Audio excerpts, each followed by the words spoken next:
പ്രിയപ്പെട്ട പ്രേക്ഷകർ, ദാസേട്ടനെ കുറിച്ച് ഓർമ്മിക്കുമ്പോൾ നമുക്ക് ഒരുപാട് കാര്യങ്ങൾ, അനുഭവങ്ങൾ നമ്മുടെ മനസ്സിലുണ്ടാകും. അദ്ദേഹം ഇന്ന് 84-ാം പിറന്നാളിലാണ്. അദ്ദേഹത്തിൻ്റെ ശതാഭിഷേകമാണ്. ലോകമെമ്പാടുമുള്ള മലയാളികൾക്ക് വല്ലാത്തൊരു ദിവസമാണെന്ന്. അവരുടെ ജന്മദിനത്തെക്കാളും പ്രാധാന്യത്തോടെ അവർ ആഘോഷിക്കാൻ താല്പര്യമുള്ള ജന്മദിനമാണ് ദാസേട്ടൻ്റേത്. കുറച്ചു കാലം മുമ്പാണ് ഈ കിഴക്കമ്പലത്ത് കിറ്റക്സിൻ്റെ ഗ്രൗണ്ടിൽ ഫ്ലവേഴ്സ് ഒരു ഒരു മ്യൂസിക് അവാർഡ് സംഘടിപ്പിച്ചിരുന്നു. ഈ മ്യൂസിക് അവാർഡ്സിൽ മുഖ്യ അതിഥി ദാസേട്ടനായിരുന്നു. അന്ന് ദാസേട്ടൻ നമ്മുടെ ഈ കാലം, ഈ വർത്തമാനകാല ലോകത്ത് കാണുന്ന ഏറ്റവും വലിയൊരു സംഭവത്തിലേക്ക് പാടി പോയിൻ്റ് ചെയ്ത് ആളുകളെ കണ്ണ് നനയിച്ചു എന്നുള്ളതാണ് ഏറ്റവും പ്രധാനപ്പെട്ട കാര്യം. അദ്ദേഹം പാടുമ്പോൾ സദസ്സ് വിങ്ങി പൊട്ടുകയായിരുന്നു. കാരണം അതാണ് ദാസേട്ടൻ്റെ മാസ്മരികമായ ശബ്ദം. ആ ശബ്ദം പ്രേക്ഷകരിലേക്ക് സന്നിവേശിക്കുന്നതും വേദിയിൽ നിന്ന് സുജാതയെപ്പോലുള്ള ഗായകരുടെ കണ്ണ് നനയിക്കുന്നതും ഒക്കെ അന്ന് ആളുകൾ സാക്ഷ്യം വഹിച്ചു. യൂട്യൂബിലേക്കൂടെ ഒരുപാട് ലക്ഷക്കണക്കിന് പ്രേക്ഷകർ കണ്ട ആ ഒരു വീഡിയോ ഞാൻ വീണ്ടും കാണിച്ചു തരികയാണ് ഈ ശതാഭിഷേക ദിനത്തിൽ.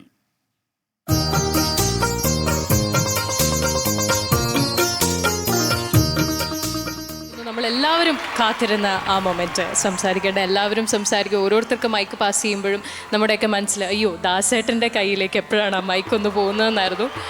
ദാസേട്ടാ, ആദ്യമായിട്ട് ഇതിനെല്ലാത്തിനും കാരണഭൂതനായ ജഗദീശ്വരന് എൻ്റെ പ്രണാമം. അതിൽ ഉപരിയായിട്ട് വേറൊന്നും എനിക്ക് പറയാനില്ല. പക്ഷേ അദ്ദേഹത്തിൻ്റെ സൃഷ്ടിവൈഭവത്തിൽ നിന്ന് ഉൽപ്പത്തിയായിട്ടുള്ള എല്ലാ ജീവചരാചരങ്ങളും എൻ്റെ ഗുരുവായ ദക്ഷിണാമൃത സ്വാമി എപ്പോഴും ഉപയോഗിക്കുന്നൊരു വാക്കാണത്. എല്ലാ ജീവചരാചരങ്ങളെയും നമിക്കുന്നു എന്ന് പറഞ്ഞു കഴിഞ്ഞാൽ പിന്നെ ബാക്കി ഒന്നുമില്ല. എൻ്റെ അച്ഛനെ ഞാൻ ഓർത്തു പോവുകയാണ്. സൂര്യ ഒരു അഭിപ്രായം ആദ്യമേ സ്റ്റേജിൽ വന്നപ്പോൾ പറയുണ്ടായി, അക്ഷരങ്ങൾ പഠിക്കണമെങ്കിൽ ദാസേട്ടൻ്റെ നിന്ന്, ദാസാറിന് ഞാൻ പറയുന്നത് ശരിയല്ല, ദാസേട്ടൻ്റെ നിന്ന് പഠിക്കണം എന്ന് പറഞ്ഞു. ഇതിന് കാരണക്കാരൻ എൻ്റെ അച്ഛനാണ്. ഈ അച്ഛൻ എന്നുള്ളത് പോലും പഠിപ്പിച്ചത് അദ്ദേഹമാണ്. എന്താണെന്ന് വെച്ചാൽ, ഞാൻ കൊച്ചിക്കാരെ ദോഷമായിട്ട് പറയുകയാണെന്ന് വിചാരിക്കരുത്. അവരുടേതായ ഒരു ഭാഷയുണ്ട്. ആ ഭാഷ അവരുടേതാണ്. അത് ശുദ്ധമായതാണോ, അത് നല്ലതല്ലയോ ചീത്തയല്ലോ എന്നുള്ളത് പറയാനല്ല. പക്ഷേ എൻ്റെ അച്ഛൻ മധ്യ തിരുവിതാംകൂറിലേക്ക് ഡ്രാമയിൽ അഭിനയിക്കാൻ പോയപ്പോൾ അവിടെയുള്ള എല്ലാ കലാകാരന്മാരും ശുദ്ധമായി ഡയലോഗ് പറയുന്നത് കേട്ട് കഴിഞ്ഞപ്പോൾ തനിക്കുണ്ടായ വേദനയുടെ ഫലമായിട്ടാണ് തൻ്റെ മകനെ ശുദ്ധമായ അക്ഷരങ്ങൾ പഠിപ്പിക്കണം എന്ന ബോധം ഉളവായതെന്ന് വിശ്വസിക്കുന്നു ഞാൻ. അതെൻ്റെ മഹാഭാഗ്യം. അതിന് കാരണക്കാരനും മറ്റാരുമല്ല, സർവശക്തനായ ഏകദൈവം എന്ന് പറയുന്നതിൽ വളരെ അർത്ഥമുണ്ട്. കാരണം ദൈവം രണ്ടുണ്ടാവില്ല. അതിൻ്റെ വെളിച്ചത്തിലായിരിക്കാം മനുഷ്യൻ മതങ്ങളെ സൃഷ്ടിച്ചു,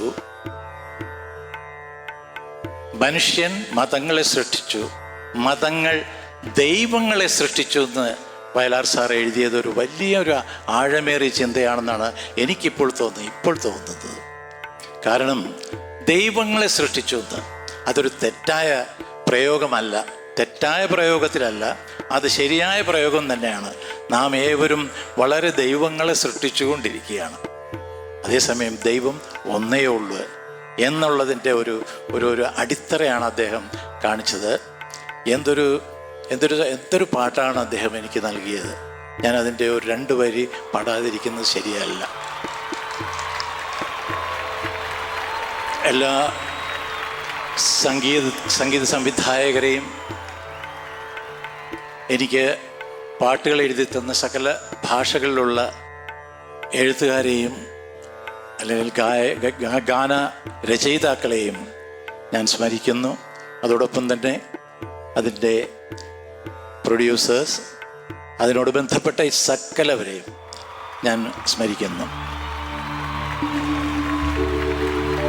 മനുഷ്യൻ മതങ്ങളെ സൃഷ്ടിച്ചു, മതങ്ങൾ ദൈവങ്ങളെ സൃഷ്ടിച്ചു.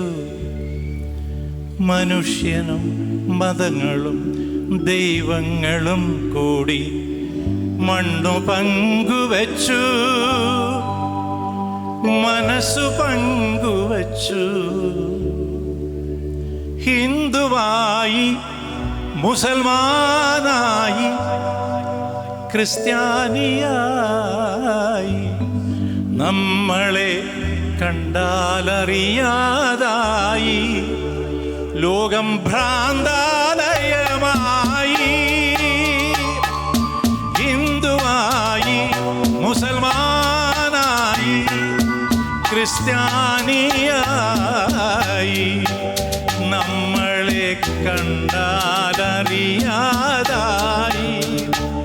ലോകം ഭ്രാന്താലയമായി. ആയിരമായിരം മാനവ ഹൃദയങ്ങൾ ആയുധപുരകളായി. ദൈവം തെരുവിൽ മരിക്കുന്നു, ചെകുത്താൻ ചിരിക്കുന്നു. മനുഷ്യൻ മതങ്ങളെ സൃഷ്ടിച്ചു. ഹൃദയം കീറി മുറിച്ചു പോകുന്ന ഈ ശബ്ദ സാന്ദ്രത നമുക്ക് എങ്ങനെയാണ് വിസ്മരിക്കാൻ കഴിയുക? ദാസേട്ടാ, അമേരിക്കയിലാണെങ്കിലും ദാസേട്ടൻ്റെ മനസ്സ് കേരളത്തിലാണെന്ന് ഞാൻ മനസ്സിലാക്കുന്നു. അങ്ങയ്ക്ക് ഒരിക്കൽ കൂടി പിറന്നാൾ ആശംസകൾ നേരുന്നു. 24 അഞ്ചിന്റെ വജ്രത്തിളക്കം.